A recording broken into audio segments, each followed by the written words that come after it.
Hello guys, welcome back. I'm Ansel, and today we are talking about Raven, Daughter of Darkness, number 5. So, this miniseries, no, it's 12 issues. So, this maxi series has been great so far. I might be a little biased because since I watched the Teen Titans show, the original one, no the Go one, because I don't really like the Go one.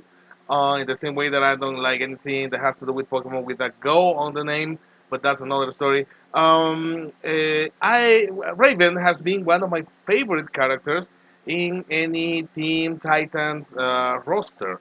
And here we have as the second comic book dedicated to her, or the second limited series dedicated to her in the last few years. The first one was only 6 issues and had her meeting, let's say, her extended family and getting to know them and actually getting to learn to care for them.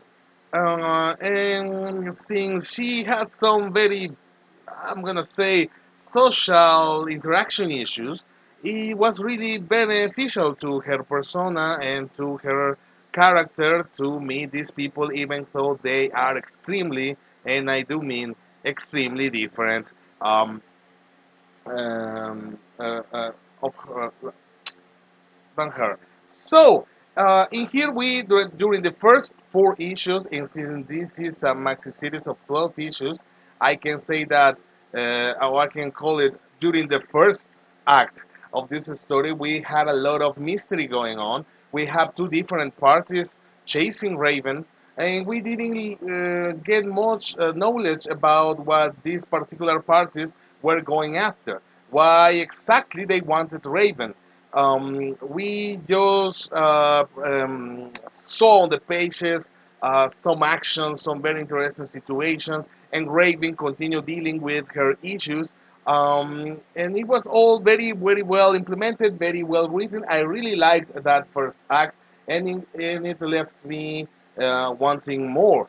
Now we're starting the second act, and during the first few pages, we see a continuation of this mystery approach, since we see a little more of the different parties involved.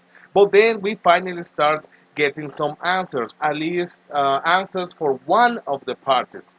But before I say something about this party, I want to talk a little more about Baron Winters.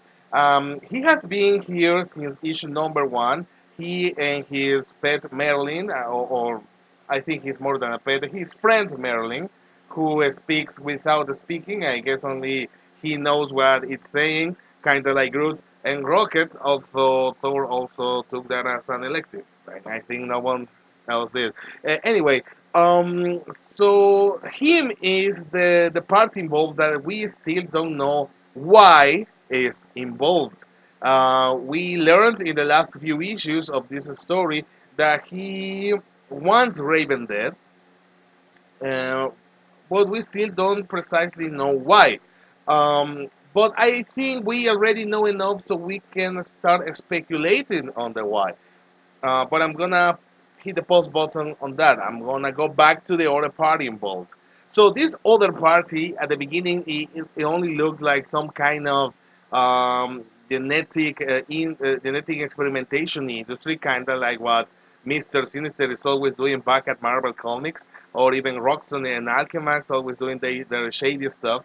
And we knew that they were making or manufacturing a lot of girls without mouths and that only had anime eyes, which at the beginning I found very off-putting, very like, okay, why is an anime girl in here? But in the end, it has all come together in to a context where it all makes sense, and I really like it now. So we get to know that all these guys are actually I mean, they are scientists, they are a scientific organization, but at the same time, they are basically demon cultists. So we have an interesting concept of demon cultists that do cold activities for their demons with actual science. So it's very very interesting. It's like a mixture of science and magic in this context, and it all has to do with Raven.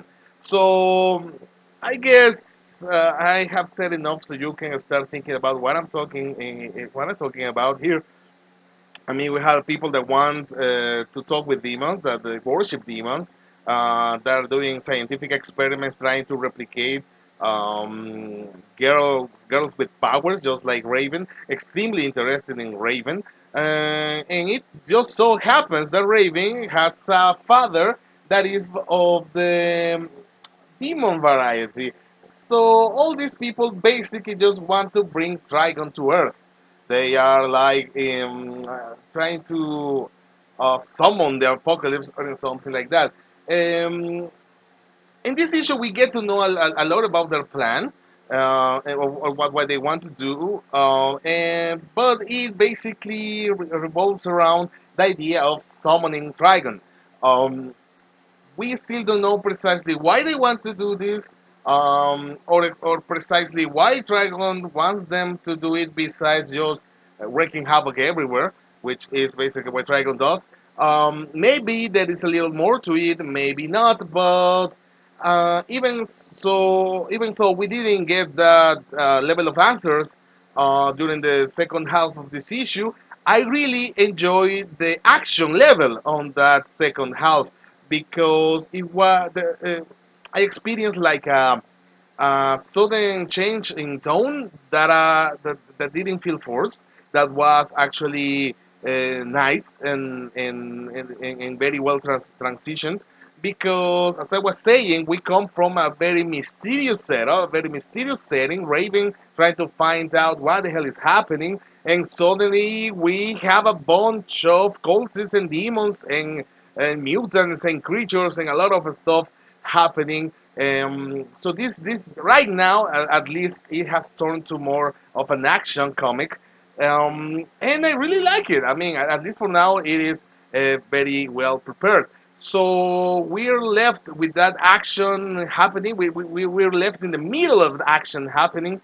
So that's what I will call an interesting cliffhanger for while we wait for number 6, which will be the middle point of this story. One last thing I want to mention is that we have fortunately got to see Raven interacting with her mother, which we normally don't see too often.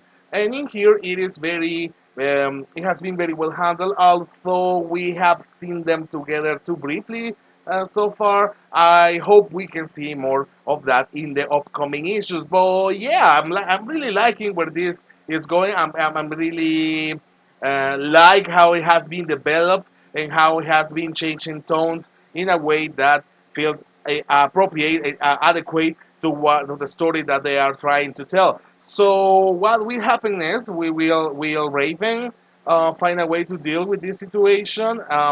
It reminds me a lot of one of the stories in the Old Teen Titans TV show. And I have to mention as well that some aspects of the experimentations these scientific cultists have been performing reminds me a little of what Ego tried to do in Galaxy of the Guardians Volume 2 in the movie. So yeah, I'm just mentioning that. I'm not trying to say anything good or bad about it. Just that it was. I don't think it was intentional. It's just that it made me remember that. But I don't think that actually matters too much of what I'm trying to say here. So overall, I'm going to give this 4 dragons out of 5 because I really loved this issue. I really like how it changed, and I'm going to say this for the third time now. I love how it changed from mystery to action. Um, how we finally got some answers the way we got them. Maybe there was too much exposition, but I can forgive it because it got us to a very interesting point in the story, or maybe I could even call it a turning point. So yeah, I'm looking forward for what's next. Have you been reading this series? Do you like it? Have you been enjoying it? Personally, I think it is better than the last miniseries we got, and I hope we can keep getting these limited comic books for characters that usually don't get their own ongoing series like Raven here, and especially about her since I really, really like her. So yeah, tell me your opinion somewhere down below, or just think about it. I don't know, and click the like button if you did anything of the two options that I just said. So thank you guys for watching. Please go read Raven Comics, I guess, and I'll see you next time.